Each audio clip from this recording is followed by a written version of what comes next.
Another way you could have done this problem with using what's called the equivalence is you could have rewritten this, or this rather, as 4 to what power equals 4 to the 1/7. And that, what's the power? It's obviously 1/7. Again, another way you could have done it, like up here, is take that 1/7 down to the front, and then you have log base 4 of 4. And remember, one of the properties, log base b of b, is always just 1, because after all, what does it mean? Log base 4 of 4 literally means 4 to what power equals 4, which is 1. So, and that's really a very handy thing to remember when you're doing these things. Always think of logarithm, the definition of logarithm. Well, if you understand the definition, that problem's super easy. What's the log base 3 of 9? 3. Or 2. 2. It's just 2. Yeah. Because 3 to what power equals 9? 2. It's 2. So you could think of this as the log base 3 of 3 squared, and there's your answer right there, 2. Bring that down the front. Cancel that out to 1. So the most important thing in logarithms, if you can remember nothing else, is what it means to be a logarithm. And so the formula for that, the definition, what they call the equivalence, is the log base b of a to the x is the same as. Actually, no, they didn't even write it like that, did they? They just said the log base b of a, what they usually write, equals y. That's how you usually see it, is the same as saying b to the y equals a. That's the equivalence. But if you notice, what this is saying is your base is your base, and what this is saying is your exponent is your logarithm. So a logarithm, you maybe hear a teacher say or read in a book, a logarithm is an exponent. That's what they mean when they say the log base 2 of 8. What's the log base 2 of 8? Well, it's the exponent of 2 that gives you 8. It's the exponent on 2 that gives you 8, which is just 3 in this case. Make sense? Yeah. So when they say, so if you have a problem like this, if they say, what's the log base 2 of 5? It's not a pretty number, right? Because you're saying to yourself, 2 to what power equals 5? Well, you know it's somewhere, it's bigger than 2 and smaller than 3, and it's closer to 2, but you don't know exactly what it is, so you can make an estimate. You can say it's approximately 2 point, you can just estimate something maybe, and to know if you did it right, punch that into your calculator, see if 2 to the 2.1 is bigger than 5 or smaller than 5. This is called extrapolating. It's smaller than 5, it's only 4 points, so try 2.2.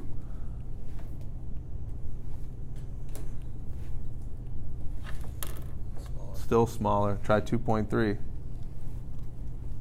2.3 is still smaller. So you know it's going to be 2.3 something probably. Now if you go to 2.4, it's bigger. So now try 2.35. That's what I did. I got 5.09. So 2.35 is still too big. So now try 2.34. And now you obviously don't ever have to do this, but this is the exercise that you would go through to understand the whole point of logarithms. So all a logarithm really is a chart. That's all a logarithm is.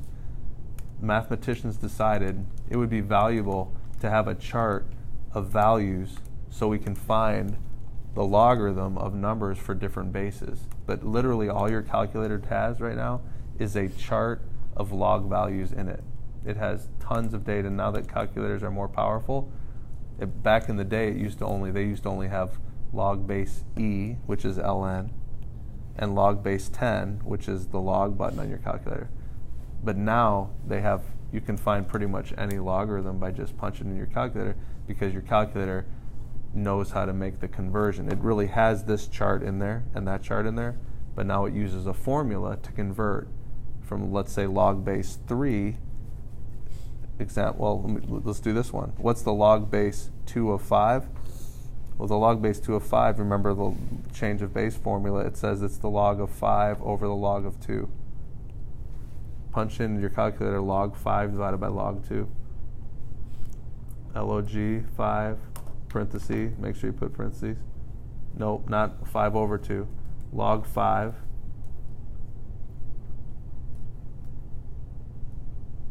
divided by log 2. And that gives you 2.3219. That gives you the actual value, which means if you raise 2 to that power, you're going to get 5 back. By the way, you could have also done ln of 5 over ln of 2. Do that. Punch ln of 5 over ln of 2 into your calculator. And you'll see you're going to get the exact same answer, because it doesn't matter what base you take.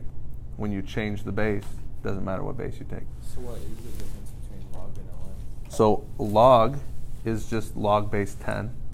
ln is log base e, which is just a number that is very, very powerful and beneficial when it comes to doing this stuff, which you'll learn later in calculus and things like that.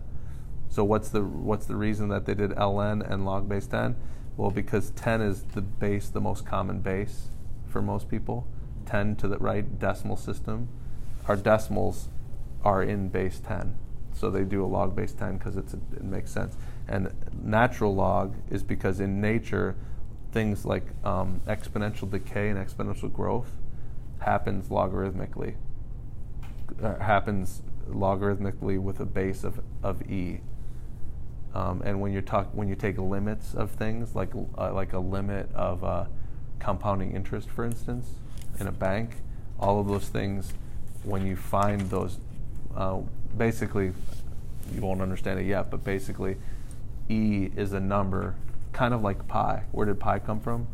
Pi is the ratio of circumference to diameter of any circle, which is crazy to think about. It doesn't matter how big you draw the circle. If you draw the circle perfectly and you draw the diameter perfectly and divide them, you're going to get pi every time. That's what pi is. So it's a number that happens in nature. We don't know why, or we don't know where it came from. But in our number system, how we understand with our decimal system that we use, it's 3.14, et cetera, et cetera. E is like that. It's a naturally occurring number that happens in the world for some reason. I don't know. I'm sure some people know exactly why it does or can explain why, but we probably wouldn't understand it. But basically, the important thing to understand is it's a very powerful number like pi. Pi helps us find the area of circles now. It helps us find all kinds of things. E helps us find the limits of things and exponential growth and decay and how far stars are away and everything like that, because anytime you want to find limits of things, exponential type things, E is a part of that, and there's other benefits for it as well. So anyway, that's what E has to do with life. But why is it in your calculator? Well, because it's such a benefit, it's such a powerful thing to know that they decided to put the table of values in your calculator. Literally all your calculator has is a big table of values for x and log base 10 of x. It literally just has all of these values in here, 0.00002. If that's x, then what's the log base 10 of x? And it'll have some number. And if this is it's just got a big data table. When I was in school, well, we had calculators, but when my dad was in school, they would actually literally have to take out a book that had all these tables in it.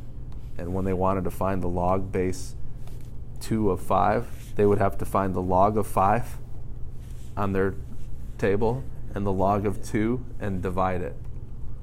In fact, there's some of the first calculators, some of the first machines that were ever made were made to do exactly that. They were just log machines. And there's some really cool tricks that you can do with, like a slide rule, for instance. A slide rule actually does this. It actually uses logs to do a lot of the stuff that you do on a slide rule. It's very interesting. But you'd actually have to take like a 2-week class just to learn how to use it. But it has to do with logs. So logs are really an important thing that we use in math, but when you're only using it once a year for this section and then not ever using it again, it's really easy to forget. Whereas multiplying and dividing and adding, subtracting, you use those all the time. So you don't forget how to do that. Exponents you use a little bit more often. Logarithms, you just don't use them very much. So you forget how it's done, but that's what a logarithm is. It's an exponent. A logarithm basically is just another way to write an exponent and to solve an equation. So, and I know you don't want to know all this stuff, but since it seems like you're somewhat interested, here's the purpose behind it is if I have something like this, 5 to the x equals 7 plus 30 plus 3x minus 2 x squared. If I have a problem like this that has a variable in the exponent, if this wasn't there, if I just had that problem, that's just a good old-fashioned quadratic equation. I know how to solve those, no problem. But now what I can also do, sometimes you have an equation that has a variable in the exponent, and you don't know how to solve such an equation. We don't know how to do that. Well, that's what logarithms helps us to do. It helps us solve equations that have variables in the exponent. That's what a logarithm is all about. So now we can solve more than just, and this, I'm not suggesting you're going to solve this kind of equation, but now we can solve more than just polynomial equations, right? Like linear equations, 3x plus 1 equals 5, that's easy. Just get x by itself, right? This is a quadratic equation, a little bit harder, but you know how to do it. Factor, cancel, or set equals 0, factor it. If it can't factor, use the quadratic formula, right? All that stuff. Making a cubic equation, we can solve that too, which you'll learn in pre-calc. I don't think you've learned yet, have you? No. So you'll learn how to do that. But then exponential equations are exponential equations. 3 to the x equals 5. 1 plus 3 to the x equals 5. How do I solve that equation? Well, I don't know how to, unless I have a way to solve this equation, 3 to the x equals 4. How can I solve 3 to the x equals 4? How about I have a table of values, right? Or better yet, a calculator that has those table of values that just extrapolates it out until it finds the exact exponent that will make that I raise 3 to give me 4. That's what a log does for you. So literally, you just have to take the log of both sides. If I take the log of both sides, that allows me to bring this x down to the front. So now I have x log 3 equals log 4, right? And now I have x equals, how do I just divide by log 3? X equals log 4 over log 3, and then punch that into your calculator. And when you do, it's going to give you a decimal approximation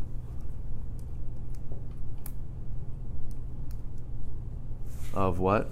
1.26 approximately. If you raise 3 to that power, you'll get 4 back. So now let's go back and talk about those formulas that we talked about. What if I had said to you in the first place, 3 to the x equals 4? What did your teacher teach you? They said, oh, just convert it to a log equation, right? Log base 3 of 4 equals x. Now if your calculator can do it, you can just punch that into your calculator, but why not just take this equation in the first place, right here, and do math to it? Why don't we just take the log of both sides, which is what I suggested down here, right? Because after all, what's the change of base tell you to do with this problem? Divide log 4 over log 3. Exactly. See how they're all related to each other? Mm-hmm. That's why. You could have done it any way, but the more you understand it, the more deeply you understand it, the less afraid you are of a log problem. And you're just like, oh, let me just go after it in any one of the ways I know to go after it.